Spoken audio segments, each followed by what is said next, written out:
And we are live, guys. Welcome to another live stream from Men of High Value channel. My name is Joseph Darling. What we're going to talk about today is the question: does excess ejaculation cause emotional instability?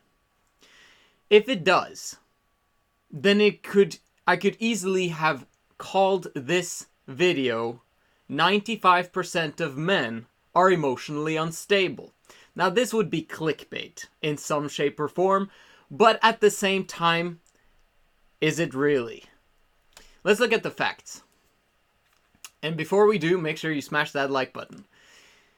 If you think about the facts of the matter, our thoughts, everything originates in the mind.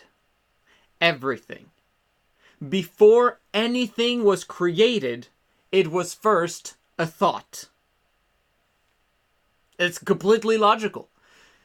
You first have the thought, and then it will lead to an emotion, which will lead to a behavior, right? Because we're driven by emotions. And it's our thoughts that direct our emotions, and our emotions will direct our behavior, and our behavior basically creates the result. So let's start from the other aspect of it. If you are poor in a few areas of life or selected areas of life, or you are poor in all areas of life, that means, let's choose a specific area. Health is always a very good example. If you are overweight, that means you are poor when it comes to health, right?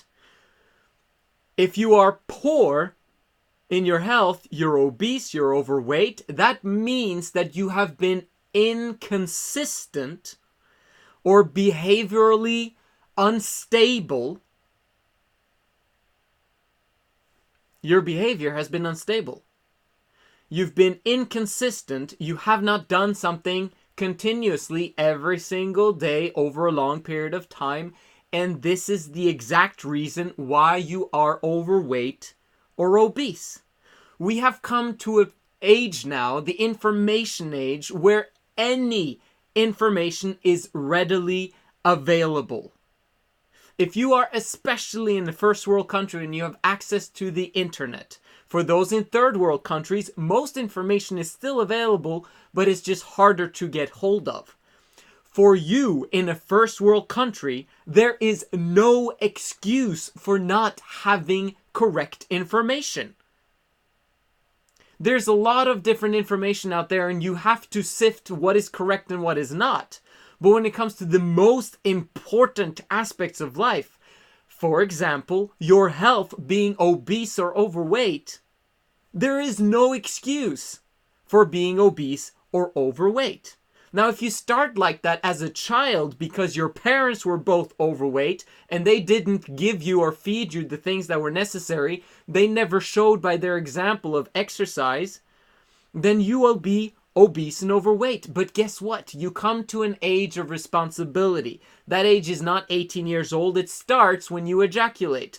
At that moment in time, you are old enough to understand the principles of truth, how things work in the short term and in the long term. You now know that you have access to information that will solve the problem. But unfortunately, you're inconsistent when it comes to your behavior.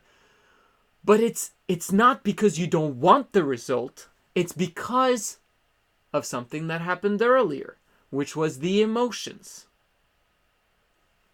If you are obese and overweight, that means you've been inconsistent when it comes to your exercise and your nutrition levels. And that means that you have had instability in your emotions. The only reason why you're not consistent in your behavior is because you're inconsistent emotionally. Your emotions are up and down, up and down, up and down.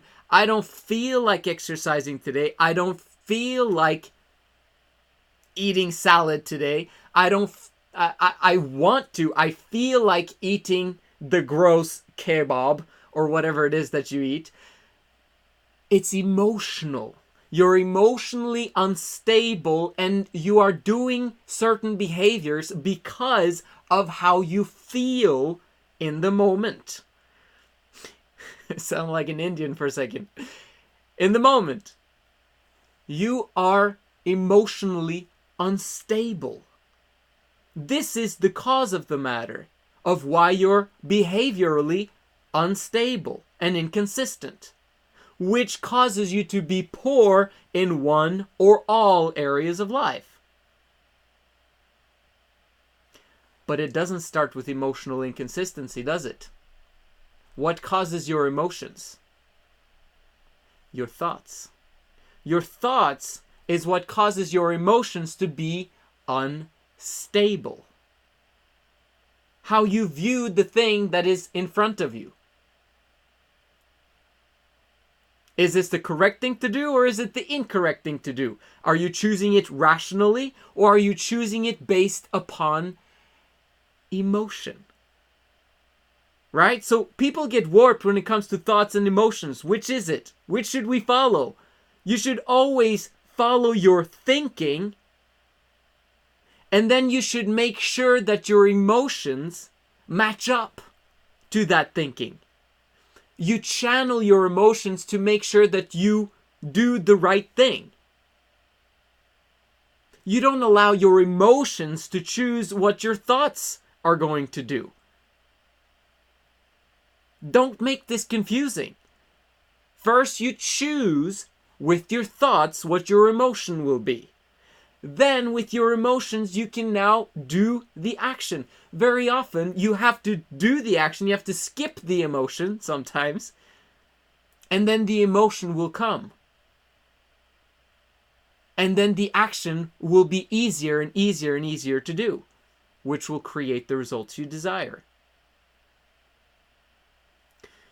Your emotional instability is caused by your mental instability. If you are mentally stable, that means that you are emotionally stable. If you're emotionally stable, that means that you can be consistent in performing the correct actions and maybe even 10x your actions, as Grant Cardone says, in order to get the results you want. And if those results that you're trying out with your actions is not working, you can go back to your thinking and say, this is not working, maybe I have to tweak something. And then you do the thing, you put the emotion in there, and then you're consistent with the new thing to make sure, does this work? And if it does work, you're going to get the results. So in effect, you are actually emotionally unstable if you are not able to be consistent in the thing that you know you're supposed to be doing on a daily basis. Mentally unstable. Oh my gosh. This is not something that we want to be. You never looked at someone as being mentally unstable if they don't have the results in their lives that they're supposed to be having. I know. But in some ways, it's true.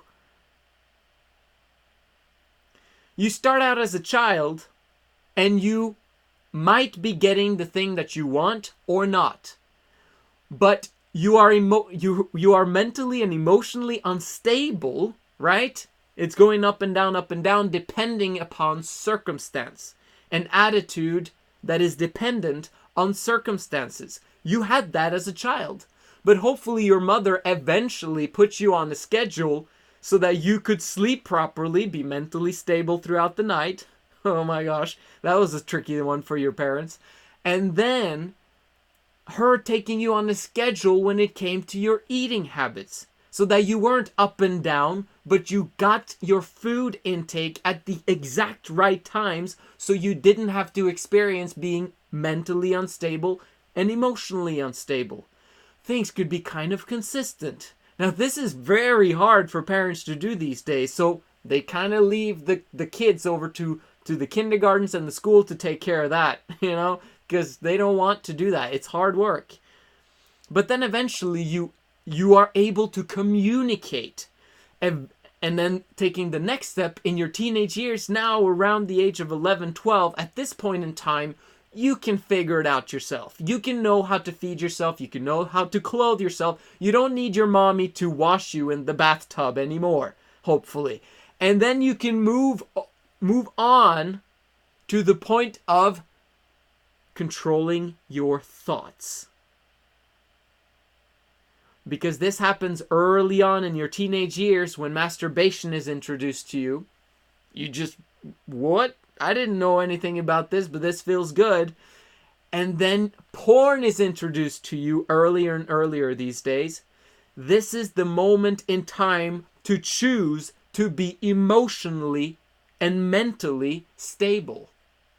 Unfortunately, boys these days choose the path that most people choose, which is the easy path, which is to give in to their immediate gratification. And it becomes a habit, and the habit becomes an addiction, and that addiction brings more addictions, and then those addictions cause your mental instability, your emotional instability, your lack of consistency in the things that actually work in order to produce the results that you want.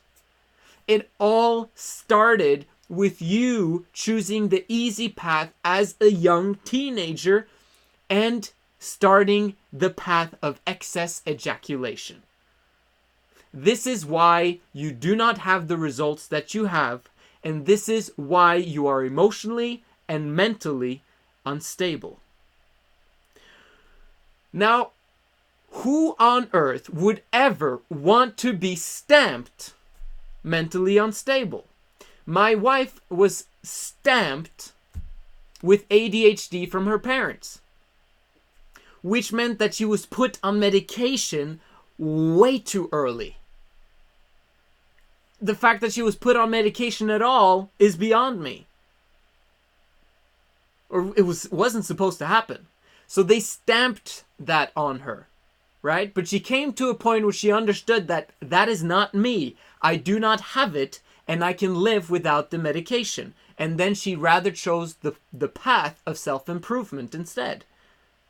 And now she's an amazing woman. In the same way, you should never allow someone to stamp you as mentally unstable, including me. This means that you have to prove to yourself that you are not mentally unstable. You don't have to prove anything to me. I don't care. I only have to prove to myself on a daily basis that I am mentally stable, that I'm emotionally stable, and that I can be consistent in the things that matter most to my life in order to create the results that I desire. Can you choose and prove to yourself that you are mentally stable, emotionally stable by going 90 days without ejaculation? Once you do this, you prove to yourself, I am mentally stable, I can be emotionally stable, and I can be consistent in the things that matter most in order to create the results that I desire. Once you understand that, you increase in confidence, you increase in power, you increase in motivation, and the world becomes your oyster. You now can actually set the goals of becoming a multi-millionaire. You can now set the goals of becoming a billionaire. You can set the goals of influencing and changing the entire human planet because you've proven to yourself that you can lead. You can lead yourself and you can lead others. Once that is taken care of, everything's taken care of. This is why it all starts with semen retention. It all starts with you choosing to lead yourself to the top. All things are possible. I truly believe it, and I truly believe in you. Make sure you smash the like button. Make sure you comment down below of what you will take care of in your life from today onwards and make it happen. This is the Men of High Value channel. My name is Joseph Darling. I will see you again, as always, tomorrow.